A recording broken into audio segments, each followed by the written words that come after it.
At 09:30 local time, a Ukrainian drone operator from Baltica crew pulls his goggles down in a concealed dugout near the Pokrovsk front. Routine launch, steady hands, clean feed on a fiber-optic FPV drone climbing east toward a helicopter corridor 8 kilometers away. Unknown to the crew, the Russian Zala surveillance drone, a fixed-wing aircraft that circles overhead for hours with a thermal camera, has already spotted their position. A mortar battery 2 clicks behind the line is computing a shot that will land in 90 seconds. The operator won't see it coming because he just went blind to the real world. The drone screamed east at 50 meters altitude. The operator's goggles fill with a crisp feed from the forward camera, shattered tree lines and collapsed rooftops rolling past underneath. Behind the drone, the fiber-optic cable you see here pays out from a spool on its belly. 25 kilometers of glass thread unspooling from the ground like fishing line off a reel into dark water, invisible the moment it leaves the drone. If you look here at what's strapped to the FPV, it doesn't look like a weapon that can bring down a helicopter. An RPG warhead, the cone-shaped charge from a rocket-propelled grenade, is zip-tied to the frame with cable ties and electrical tape. The whole package, drone, spool, warhead, camera, costs about $950 and looks like it. Your kid's science fair project has better build quality. 3 years ago, this was a racing drone for hobbyists. Now it's the cheapest guided munition on the planet, heading towards something that costs 17,000 times more. Battery is full, heading is 090, 7 kilometers to the corridor. Without a warning, the first mortar round impacts 40 meters from the drone operator's position. The concussion punches through the ground hard enough to shake dust from the overhead cover. His goggles show only the drone camera feed, scrubland, a bombed-out tree line, open sky. The second round lands closer, and the spotter grabs his shoulder because they have to move now. The drone operator stumbles out blind, boots catching on rubble he can't see, hands locked on the control sticks. The spotter physically steers him across 30 meters of open ground toward a drainage culvert. A third round turns the dugout they just left into a crater. The drone holds heading at 50 meters, steady and obvious to the chaos below. The person flying it sprints for cover without seeing where he's going. They reach the culvert as he drops to his knees, hands still on the sticks, the drone still flying at 78% battery. If you look here at the cable trailing behind the drone, that thread is the entire reason this mission is still alive. The Pokrovsk front is one of the heaviest jammed stretches in the entire war. Russian jamming trucks wipe out nearly half of all radio-controlled drones before they reach a target. But this drone doesn't use radio. Its controls and video run through a glass fiber barely wider than 2 human hairs, like a conversation through a tin can telephone. You can scream over a digital signal. You can't scream into a glass thread. But the cable comes at a cost. The spool weighs over a kilogram. Heavier airframe, slower airspeed, smaller warhead. Every gram matters when your entire aircraft weighs less than a house cat. A standard radio FPV carries 2.5 kilograms of warhead at 170 kilometers per hour. This one carries 1.5 at 120. That gap in speed and payload will become a serious problem in about 8 minutes. The mortar fire was a nuisance. What's hunting the drone itself is a whole different category of problem. The same Zala that carried in the artillery has now cued something faster toward the drone itself. A shadow crosses the upper right of the camera feed, diving fast from the 5 o'clock position where the camera barely sees. The operator doesn't think, he dives. The drone drops from 50 to 15 meters in 2 seconds, plunging below the tree line into the clutter of rubble and scrub. The cable catches something on the ground. Motors spike, spool tensions against the snag. It holds. There's a special lubricant on the fiber designed to keep the thread from sticking when it drags a cross-jump. The thing that's chasing him overshoots high, circles back, and scans the rubble below. Nothing. Too small and too low against the brown-gray landscape to pick up again. It banks north to continue hunting among the hundreds of Ukrainian FPVs the front produces every day, not knowing this particular drone is different from the rest. What just tried to ram the drone out of the sky? That's a Russian interceptor drone, purpose-built to chase down and physically destroy Ukrainian FPVs. Fiber-optic drones defeated Russian jamming, so Russia built these instead. Fast drones with a small explosive charge flown by Russian operators who hunt Ukrainian drones the way a hawk hunts sparrows. The interceptor does roughly 180 kilometers per hour versus the Ukrainian drone's 120. A dogfight between two aircraft that costs less than a used car, except one of them is dragging a 25-kilometer leash behind it. Russia's answer to a $1,000 problem was a slightly faster $1,000 problem. The operator exhales with his drone at 12 meters, heading 090, threading between demolished walls at 110 kilometers per hour with 64% battery left, flying below the tree line through a debris field while someone mortars your launch position. That's not in any training manual. It's the kind of thing your wife finds out about and you never hear the end of it. Back in the culvert, the spotter hears it before he sees it. The high-pitched whine of quad motors approaching from the east, and not the friendly kind. A Russian FPV, a standard radio-controlled hunter, is diving toward their position while the operator is still in the goggles, still on his knees, still flying toward a helicopter corridor 5 kilometers away with no idea what's coming at him. The security man shoulders a 12-gauge shotgun and fires at the descending Russian FPV. The first shot misses, and the drone jukes before coming around for a second pass. The second shot clips a motor arm and sends it spiraling into the dirt 12 meters from the culvert. Its detonation sprays mud and shrapnel across the position, the drone equivalent of your dog charging at a squirrel and running face first into the screen door. The operator didn't see any of that. He felt the concussion and heard the shotgun blast muffled through his goggles, flinched hard enough to jerk the stick and bank his drone 6 kilometers away before correcting back to heading 090 at 58% battery. FPV operators fly blind to the real world, goggles covering their eyes completely, showing only the drone's camera feed.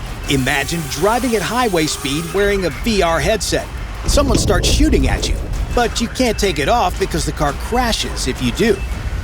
That's why every crew has a third member most people forget exists, the security element. The operator flies, the spotter navigates, and the security man watches the sky with the only sensor that can't be jammed, his eyes. On a war front where drones hunt drones that hunt the people flying drones, somebody has to protect the person who can't protect himself. Battery at 58%. Feed quality degraded from the interceptor invasion, his position compromised, and a near-miss detonation still ringing in his ears. Any normal mission would abort right here.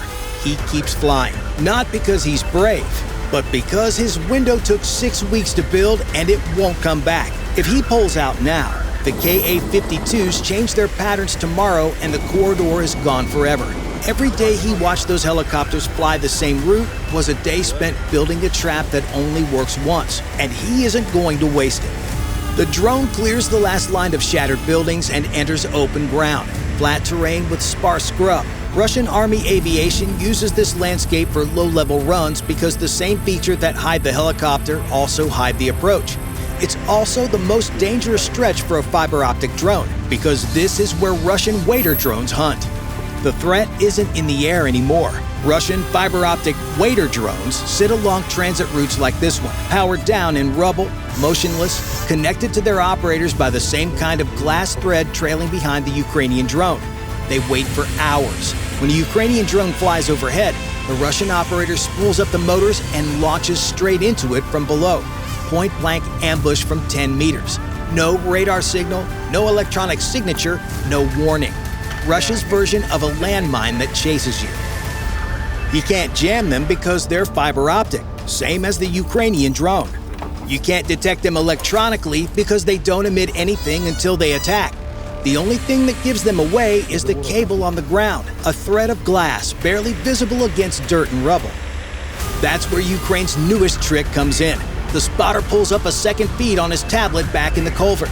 A separate Ukrainian drone is running ahead of the FPV's flight path, carrying an optical scanner called Sunray. The scanner beam sweeps across a patch of rubble 400 meters ahead. Something glints. A hair-thin line running from a collapsed wall to a dark shape sitting motionless in the scrub. The spotter calls it wader drone, bearing 085, 400 meters. The scanner locks the beam onto the cable and holds while the fiber optic heats, softens, and snaps. On the Russian operator's screen somewhere behind the line, the feed goes black. His ambush just went dark. He has no idea what happened to it.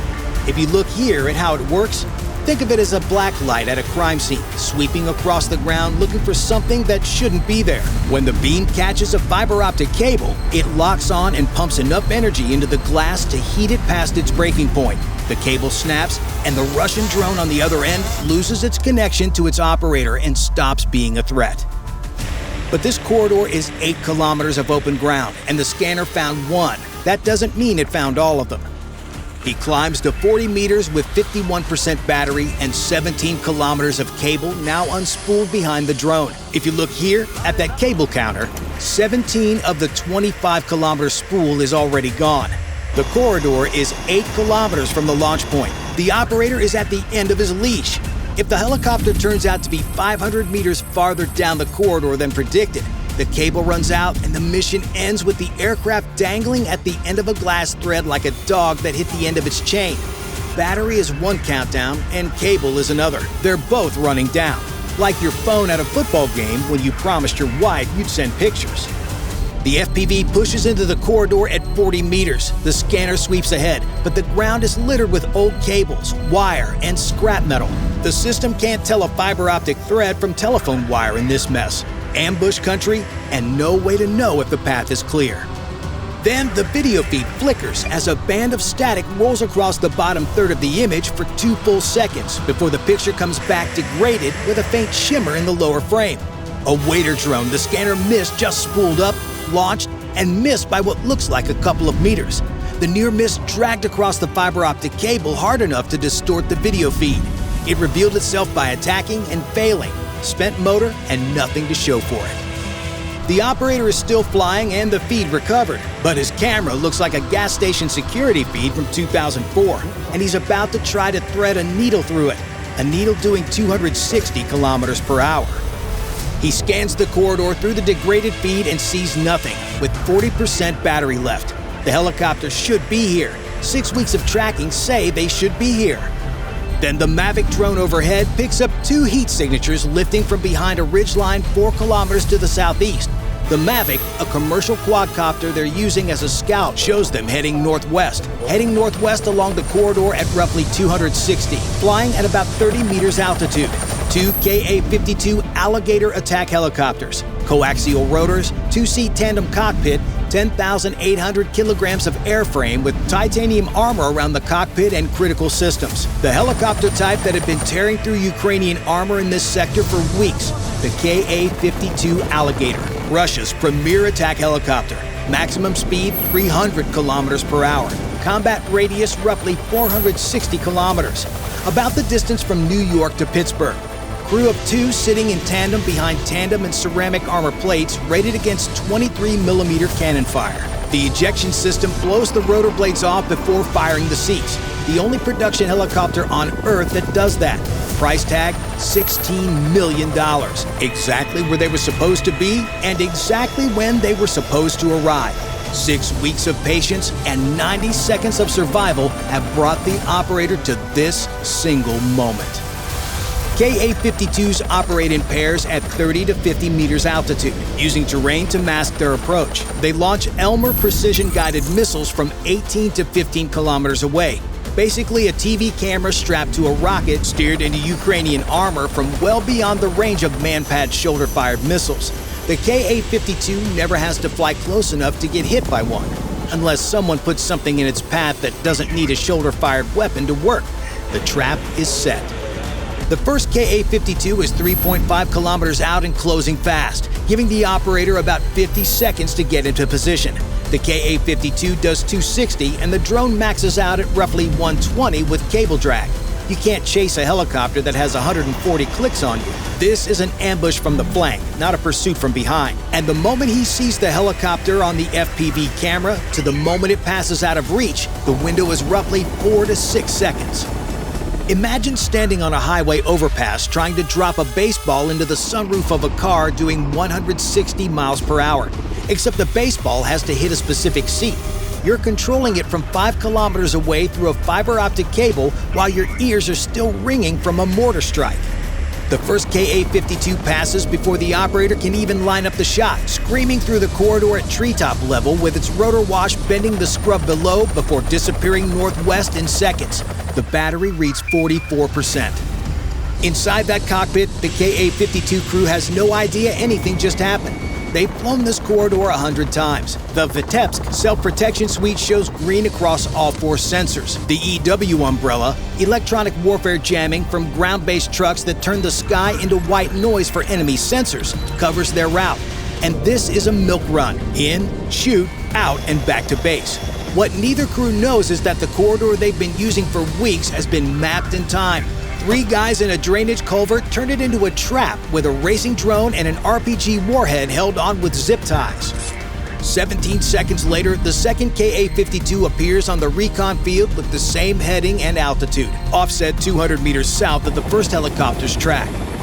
The operator turns south-southwest, cutting across the Ka-52's path at roughly 60 degrees with 38% battery left. On the degraded FPV feed, the helicopter materializes, coaxial rotors spinning in opposite directions, S-8 rocket pods visible on the wing stubs. The Vitebsk self-protection suite is green across every sensor, 64 flares loaded, 2 infrared countermeasure turrets online, $16 million worth of engineering scanning for a threat. Final stick correction. Right, down, steady. And he drives the drone into the S-8 pod on the right wing stub. The camera feed goes white, then black. If you look here at what the Vitebsk never saw, the Ka-52 carries the L-370P2, one of the nastiest helicopter defense packages in the world. 4 ultraviolet sensors scanning for the UV bloom of a rocket motor igniting. 2 Durkheim turrets blasting infrared energy at incoming missiles to blind their seekers. Russia claims the system defeated multiple simultaneous Manpads launches in Egyptian testing without a single missile connecting. But the Vitebsk is a bodyguard trained to stop bullets, and the FPV drone was a rock thrown from behind. No rocket motor, no UV bloom, no infrared seeker, nothing to jam, no heat-seeking warhead, flares or decoration. Every sensor on that helicopter was scanning for a threat that doesn't exist at $950. On the Mavic's overhead feed, the secondaries cook off.